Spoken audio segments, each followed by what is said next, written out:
আসসালামু আলাইকুম রহমতুল্লাহ। তো দেখো, আমরা প্রত্যেকে স্মার্ট মানুষ পছন্দ করি। কি ঠিক বলছি কিনা?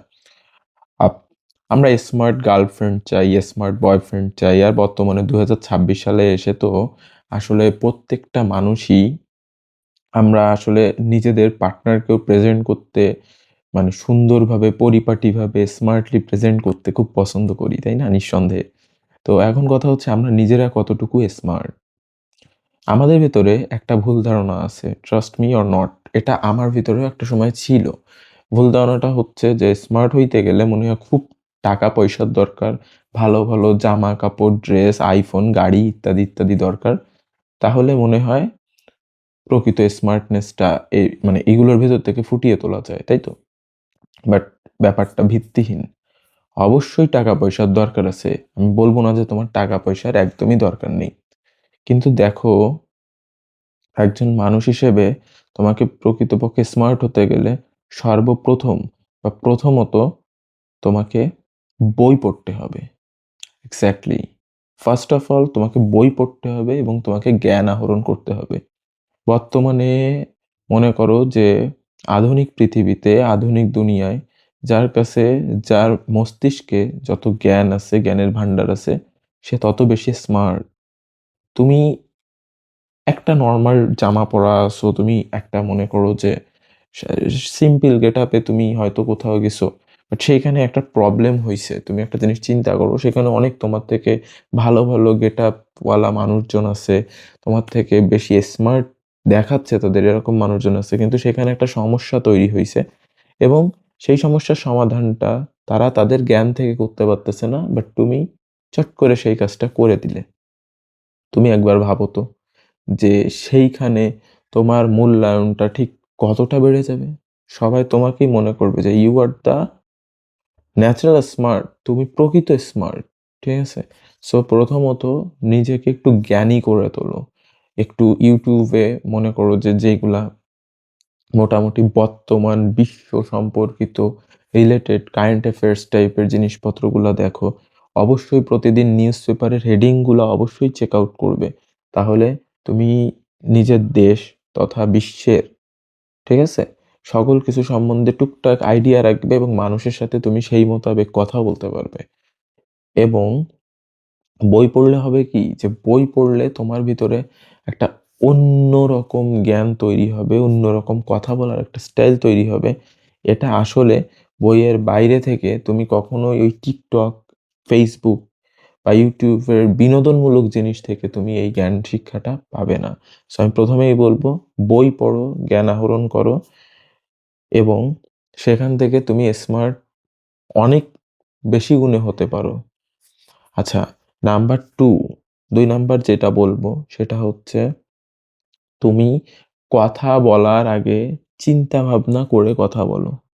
নাম্বার 2 হচ্ছে, কথা বলার আগে অবশ্যই চিন্তা ভাবনা করে কথা বলতে হবে। আমরা কি করি? আমাদের তো হুটহাট রাগ হয়ে যায় এবং আমরা নিজেদেরকে লায়ন, টাইগার এগুলা ভাবা শুরু করে দেই। যে সে আমাকে 10টা কথা বলছে, ঠিক আছে, আমিও তাকে 20টা কথা বলে দেব। সে আমাকে এখান থেকে ছোট করছে, আমি তারে ওখান থেকে ছোট করে দেব। না ভাই, এটা কোনো স্মার্ট, এটা কোনো বুদ্ধিমান বা বুদ্ধিমতী লোকের পরিচয় হতে পারে না। সবসময় কথা বলার আগে একটু ভেবে নেবে, একটু চিন্তা করে নেবে। একটু চিন্তা করে ভেবে তারপরে হচ্ছে কথা বলবে।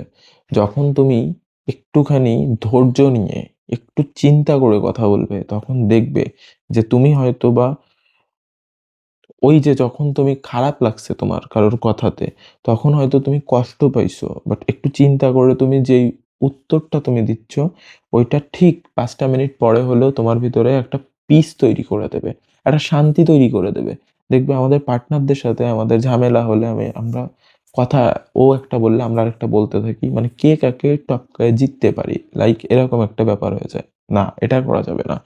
ধৈর্য ধরে, ধৈর্য নিয়ে তারপরে কথা বলতে হবে একটু চিন্তা করে, এবং যেকোনো জায়গায় একটু চিন্তা করে কথা বলতে হবে। যখনই তুমি চিন্তা করে কথা বলবে, তোমার অতিরিক্ত কথা বলার দরকার নেই এবং কম কথাও বলতে হবে। অতিরিক্ত কথার কোনো দরকার নেই। তুমি যদি স্মার্টলি কথা বলতে চাও, তুমি অল্প কথা বলো, ইম্পর্টেন্ট কথাটুকু বলো এবং বাকি কথাটা ছেড়ে দাও। একটা জিনিস মনে রাখবে, যখন তুমি বেশি কথা বলবে, অতিরিক্ত কথা বলবে, তখন তোমার কথার গুরুত্বটা কমে যাবে সবার থেকে। আর যখন তুমি সবার ভিতরে এমন কথা বলবে যেই কথাটা আসলেই প্রয়োজনীয়, যেই কথাটা ওই কথা ভেতরে দরকার ছিল, এমন কথাটা তুমি বলে দিলে, ইট মিনস তোমার কথাটার মূল্য সবথেকে বেশি হয়ে গেল। এবং আমরা যেখানে সবসময় একটু কম অ্যাভেলেবল হই, সেখানেই আমাদের সবসময় সম্মানটা একটু বেশি থাকে। আমাদেরকে সবাই একটু বেশি মূল্যায়ন করে। তো সেই অর্থে কথাবার্তা বলার আগে একটু চিন্তা করে ভেবে কথা বলতে হবে।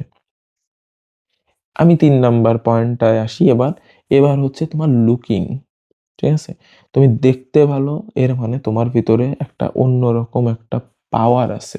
একটা পাওয়ার আছে, একটা তুমি তুমি যখন দেখতে তোমাকে ভালো দেখাচ্ছে, তুমি একটা অন্যরকম মোটিভেশন পাও যে না ১০ টা মানুষের ভেতরে হয়তো আমার পোশাকটা সুন্দর হইছে বা আমাকে দেখতে ভালো লাগতেছে এইটা।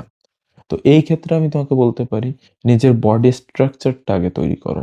নিজের বডি স্ট্রাকচার যদি তুমি তৈরি না করতে পারো, তাহলে তুমি যত দামি যেই শোরুম থেকেই তুমি ড্রেস কিনে পরো না কেন, তোমাকে স্মার্ট দেখতে লাগবে না। সো আমাদের কি হয় যে আমাদের বেসিক্যালি আমরা এত জাঙ্ক ফুড, তারপর রিচ ফুডগুলো খাই যে বর্তমানে আমরা আমাদের শরীরের গঠনের দিকে নজর কম দেই। তো আমরা দেখা যাচ্ছে হেলদি হয়ে যাচ্ছি, ছেলেদের অল্প বয়সে ভুঁড়ি হয়ে যাচ্ছে, এরকম অনেক সমস্যা। তো তুমি যদি তোমার বডির শেপ যেইটা মানে বডির আকার আকৃতি গঠন, এইটা যদি তুমি মেইনটেইন করতে পারো, তাহলে ভাই বিশ্বাস করো ফুটপাতের থেকে ৳১০০ গেঞ্জি কিনে পরলেও না তোমাকে হেব্বি হ্যান্ডসাম লাগবে। ঠিক আছে? সো আমি আজকে তোমাকে এটাই বোঝাচ্ছি যে টাকা-পয়সা দিয়ে স্মার্টনেসটা তুমি কিনতে পারবে না বা টাকা-পয়সা দিয়ে তোমাকে খুব একটা স্মার্ট লাগবেও না। নিজের উপরে ইনভেস্ট করতে হবে।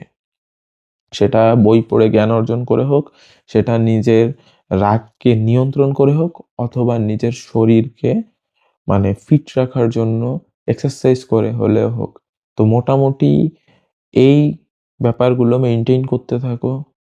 তুমি যদি মাত্র ৩০ টা দিন, ১ মাস যদি নিজের এই ৩ টা পয়েন্টের দিকে একটু লক্ষ্য করো, প্রতিদিন যদি ৫ টা পৃষ্ঠা বই পড়ো, নিজের শিক্ষাভিত্তিক বই না বা নিজের কারিকুলামের বইগুলা না, একটু বাইরের থেকে তুমি যদি বই কিনে একটু পড়ো, আর যদি একটু কথা বলার সময় ধৈর্য রেখে একটু ভেবে কথা বলতে পারো, একটু কম কথা বলতে পারো, আসল যে কথাটুকু ততটুকু যদি তুমি বলতে পারো, আর নিজের শরীরের দিকে আমি যেটা বললাম যে নিজের ফিটনেসের দিকে যদি তুমি অ্যাটেনশন দিতে পারো, অবশ্যই ইনশাআল্লাহ তুমি তোমার পরিবর্তন মাত্র ১ মাসের ভেতরে দেখতে পারবে। এটা আমি তোমাকে বলে দিচ্ছি। ভিডিও ভালো লেগে থাকলে আমার চ্যানেলে এরকম টাইপের ভিডিও অনেক আসবে। আমার চ্যানেলটা প্লিজ সাবস্ক্রাইব করে দাও, ভিডিওতে লাইক করে দাও এবং কমেন্টের মাধ্যমে জানাও তোমরা আরো কি ধরনের ব্যাপার-স্যাপার জানতে চাচ্ছ। আমি সেরকম টপিকসের উপরে গুরুত্বপূর্ণ ভিডিও তোমাদের জন্য তৈরি করে আনবো ইনশাআল্লাহ। তাহলে আজকে ভালো থাকো। পরবর্তী ভিডিওতে দেখা হচ্ছে। আসসালামু আলাইকুম ওয়া রাহমাতুল্লাহ।